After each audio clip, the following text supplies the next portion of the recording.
Hi friends, ఇప్పుడు మనం బోధనోపకరణాల్లో last and final topic అయితే చెప్పుకోవడం జరుగుతుంది. అవే గ్రాఫ్లు వనరులు. ఇప్పుడు మనం వీడియోలోకి వెళ్ళిపోయినట్లయితే గ్రాఫ్లు మొత్తం 5 రకాల గ్రాఫ్లు అయితే ఉన్నాయి. 5 రకాల గ్రాఫ్లు అయితే ఉన్నాయి. సేమ్ మ్యాథ్స్ లో వచ్చినవి వస్తాయి. అవే ఫస్ట్ది దిమ్మె రేఖ లేదా దిమ్మె గ్రాఫ్. ఈ గ్రాఫ్ని ఎందుకు ఇస్తామంటే మనం ఒక సంస్థ లేదా ఒక దేశం లేదా ఒక రాష్ట్రంలో ఏదైనా ఒక అంశానికి సంబంధించిన ఖచ్చితమైన పెరుగుదల కొన్ని సంవత్సరాలకి ఖచ్చితమైన పెరుగుదల లేదా తగ్గుదలనే చూపించడానికి మనం ఈ గ్రాఫ్ని అయితే గీస్తాం అన్నమాట.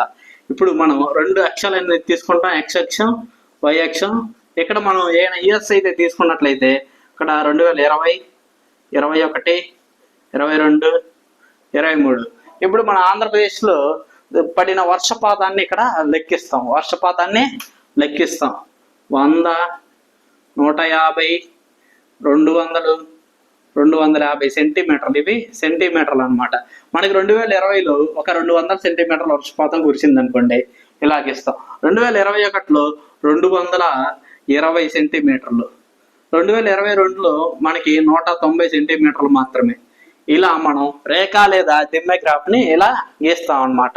ఏదైనా ఒక అంశం మీద ఖచ్చితమైన పెరుగుదల లేదా తగ్గుదలని ఒక నిర్ణీత కాలానికి చూపించడానికి మనం ఇలా ఒక రేఖ లేదా దిమ్మె గ్రాఫ్ ని గీస్తాం. రేఖ లేదా దిమ్మె గ్రాఫ్. ఒకసారి ఫ్రెండ్స్, రేఖ లేదా దిమ్మె గ్రాఫ్ కేవలం దిమ్మె గ్రాఫ్ మాత్రమే. సారీ ఓకే, ఇది దిమ్మె గ్రాఫ్ అన్నమాట. దిమ్మె గ్రాఫ్.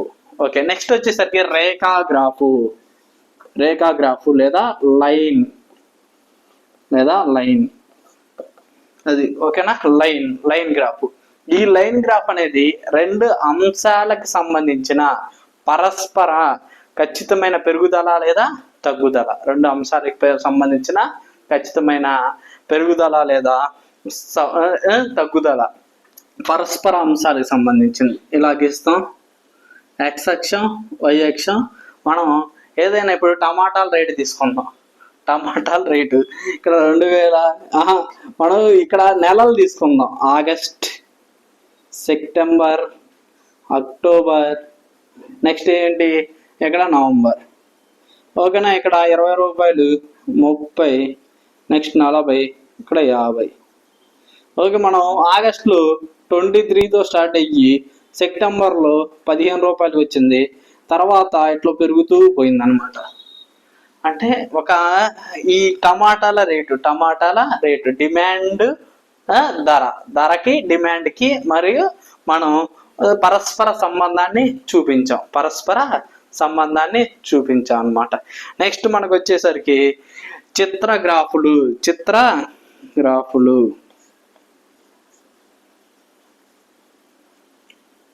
ఇప్పుడు మనం ఈ చిత్ర గ్రాఫ్లు ఎలా చూపిస్తామంటే, ఒక సంస్థ ఏదైనా కార్లని ప్రొడక్షన్ చేసే సంస్థ ఉంది అనుకోండి. ఆ సంస్థ మనం ఈ ఒక సంవత్సరంలో ఎన్ని ప్రొడక్షన్ చేసింది అని ఒక చిత్రానికి కొంత స్కేల్ తీసుకుంటాం. అయితే తీసుకుంటాం. కార్లు తయారు చేసే కంపెనీ ఒక కారు ఈక్వల్ టు ఒక చిత్రం, అంటే ఒక కారు చిత్రానికి మనం ఏమనుకుంటాం, ఇది ఒక 1000 కార్లు, ఒక చిత్రము ఈక్వల్ టు 1000 కార్లు అనే స్కేల్ తీసుకొని మనం ఏం చేస్తాం, 2020లో ఇక్కడ 21, 22 ఈ 3 సంవత్సరాలకు సంబంధించింది గీస్తాం. ఇక్కడ మనం ఒక 2 కార్లను అయితే గీస్తాం అనమాట. 2 కార్లని గీసామంటే ఇక్కడ ఏంటి, వాళ్ళు 2020లో మొత్తం 2000 కార్లు తయారు చేశారు. ఇక్కడ మనం ఒక కార్నే గీసాం 2021లో, అంటే 1000 కార్లే తయారు చేశారు. ఇక్కడ మనం 3 కార్లు గీస్తాం. 3 కార్లు గీస్తాం ఇక్కడ. అంటే 2022లో 3000 కార్లు తయారు చేశారు. అయితే దీంట్లో ఉన్న బ్యాక్లాగ్ ఏంటంటే, దీంట్లో ఒకవేళ 1000 కంటే తక్కువ కార్లు తయారు చేశారనుకోండి, దాన్ని మనం చూపించలేము అన్నమాట. అది దీంట్లో ఉన్న ఒక బ్యాక్లాగ్ చిత్ర గ్రాఫ్లో. నెక్స్ట్ మనకి 4th వచ్చేసరికి అందరికీ ఫేవరెట్ అనమాట ఇది పై గ్రాఫ్. పై, ఓకేనా, పై గ్రాఫ్ అనమాట. ఈ పై గ్రాఫ్ని ఎలా చూపిస్తాం? ఓకేనా, ఒక సర్కిల్ తీసుకొని ఈ సర్కిల్లో మొత్తం ఎన్ని డిగ్రీస్ ఉంటాయి? 360, 100% తీసుకుంటాం. 360 డిగ్రీసే, అది కాదు, ఓకేనా. పర్సెంటేజ్ 100%ని మనం విడగొడతాం అనమాట. ఇప్పుడు కుటుంబ బడ్జెట్ అని మనకి 5th క్లాస్లో ఒక టాపిక్ వస్తుంది. దాంట్లో మొత్తం కుటుంబాన్ని ఒక 15,000 సంపాదిస్తే దాన్ని వాళ్ళు ఎంత దాస్తున్నారు? ఒక 3,000 దాస్తున్నారు అనుకోండి. 3,000 అంటే ఎంత? మొత్తం ఇక్కడ 20% అనేది మనం వాళ్ళకి ఇక్కడ సేవింగ్స్ కిందకి వస్తుంది అనమాట. వాళ్ళు ఒక 3,000 కూరగాయలు ఖర్చు పెడుతున్నారు అనుకోండి, మళ్ళీ ఇక్కడ కూరగాయలు అని రాస్తాం. నెక్స్ట్ వాళ్ళు ఒక 5,000 ఇలా మనం దాన్ని విడగొట్టేసి దాన్ని చూపిస్తాం అనమాట. వాళ్ళు విలాసాలకి ఎంత ఖర్చు పెడుతున్నారు, ఇంటి అద్దె ఎంత కడుతున్నారు, లేకపోతే బియ్యానికి ఎంత ఖర్చు అవుతుంది, పిల్లల ఫీజులు ఎంత కడుతున్నారు అనేది వాళ్ళ నిష్పత్తి ఆధారంగా మనం పై గ్రాఫ్ అనేది చూపిస్తాం అనమాట. నిష్పత్తి ఇప్పుడే వాతావరణంలో ఉన్న వాయువులన్నిటినీ వాటి యొక్క నిష్పత్తి ఆధారంగా మనం పైకి గ్రాఫ్లో చూపించవచ్చు. 78% మనకి నైట్రోజన్ ఉంటుంది, అంటూ 78%. O2 ఎంత ఉంటే 21, ఆర్గాను, ఇంకా మిగతా జడవాయువులు, CO2 ఇదంతా ఉంటుంది అనమాట. ఇవన్నీ కూడా మిగతా పర్సెంటేజ్లో ఉంటాయి. దాన్ని మనం ఎలా చూపిస్తాం? పై గ్రాఫ్లో చూపిస్తాం అనమాట. Next last and final Venn graph or Venn diagram. Venn graph అన్నమాట. ఈ వెన్ గ్రాఫ్ అంటే ఏంటంటే, ఇప్పుడు ఒక తరగతి, ఒక క్లాస్లో మనకి ఒక క్లాస్లో బాయ్స్ వాళ్ళు రెండు ఆటలు ఆడతారు. కొంతమంది క్రికెట్ ఆడతారు, కొంతమంది కబడ్డీ ఆడతారు. అంటే వీళ్ళందరూ ఒకటి, మొత్తం 10 మంది ఆటలాడతారు. ఈ 10 మందిలో 6 క్రికెట్ ఆడతారు, 4 కబడ్డీ ఆడతారు. అయితే వీళ్ళ మొత్తం 10 మందిలో 2 మన క్రికెట్ కబడ్డీ 2 ఆడతారు. దాన్ని ఎలా చూపించగలం? ఇలా అన్నమాట. క్రికెట్ ఆడేవాళ్ళు ఎంతమంది? 6, కబడ్డీ ఆడేవాళ్ళు 4, కానీ 2 ఆడేవాళ్ళు 2 అన్నమాట. అంటే ఈ మధ్యలో భాగం దేన్ని చూపిస్తుంది? రెండింటిని కలిపి ఆడే వాళ్ళని చూపిస్తుంది అనమాట. ఇలా గీసే వాటిని వెన్ డయాగ్రామ్స్ అంటాం. ఇది ఫ్రెండ్స్ గ్రాఫుల గురించి. ఈ గ్రాఫుల్లో మనకి ఇక్కడ ఈ చిత్ర గ్రాఫ్లోనే మనకి ఒక బ్యాక్లాగ్ ఉంది, దాన్ని గుర్తుపెట్టుకోవాలన్నమాట. దాంట్లో అంశాలని మనం పూర్తిగా సంపూర్ణంగా చూపించలేము.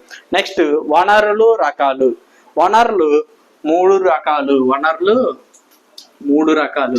అవి భౌతిక వనరులు, సజీవ సమాజ వనరులు, బౌద్ధిక వనరులు. భౌతిక, సజీవ సమాజ, బౌద్ధిక ఈ 3 అన్నమాట. మనకి భౌతిక వనరులు అంటే మనకి ప్రాణం లేనివి, మనకి భూమిపైన ప్రాణం లేనివి.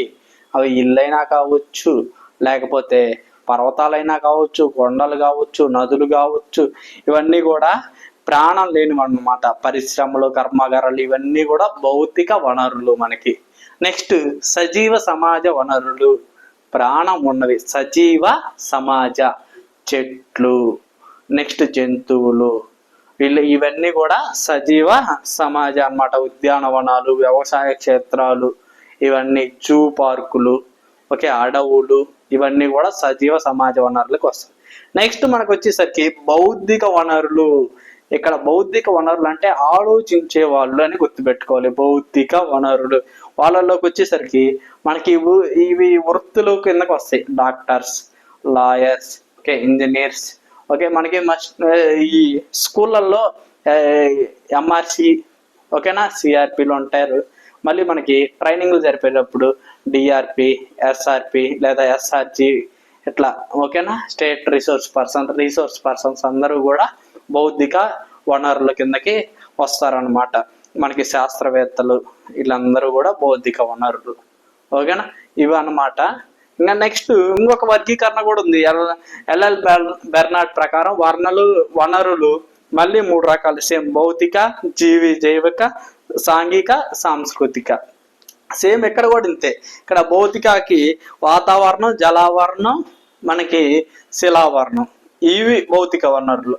నెక్స్ట్ అక్కడ ఏమన్నాడు? జైవిక, జీవులన్నీ కూడా మొక్కలు, జంతువులు, సూక్ష్మ జీవులు. నెక్స్ట్ చివరిది ఏంటి? మనకి సాంఘిక, సాంస్కృతిక. ఇక్కడ మనకి సంబంధించిన సమాజం, ఆర్థిక, రాజకీయ పరిస్థితులు అనేవి ఇక్కడ ఎల్ఎల్ బెర్నార్డ్ వనరుల్ని మనకి వర్గీకరించడం అనేది జరిగింది. దీంతో మనకి టిఎల్ఎం టాపిక్ అనేది పూర్తిగా అయిపోయింది.